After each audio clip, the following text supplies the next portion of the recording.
are honored to have with us today, for a very special cause, our beloved abs-cbn Foundation Head, Miss Gina Lopez. Welcome to ASAP Rocks. Hi. You have something really special. Yeah, I'd like to invite all of Manila. All of Manila. For the Pasig River Run. Everyone, kailangan tumakbo. We're having a Pasig River Run. Last year we beat the Guinness Book of Records. Yes, ano na tayo. And I truly feel if we run every year, nakita naman na marami nangyayari every year as we run. And I feel that if all of Manila is committed, you know, to run every year, we'll beat the Esteros, we'll beat the Pasig River.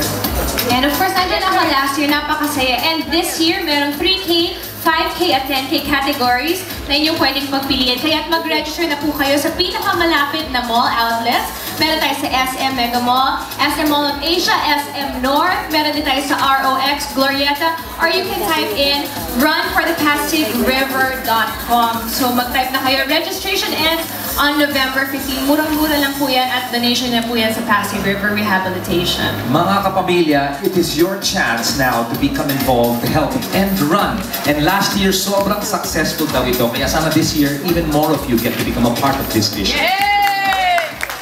The rehabilitation of Pasig River. 300 pesos.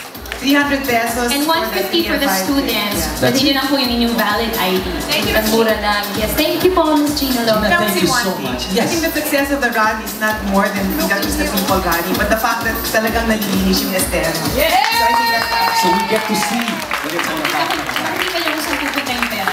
meron naman nangyayari. That's right. That's right. At naku naman po, from a special cause, ito naman ang isang special celebration for one of our ASAP kapamilyas na malapit ng I do!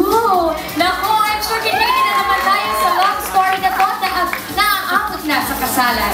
Please welcome City, Princess, Duncan, Richard, Isa, and Juris, the ASAP Sessionista!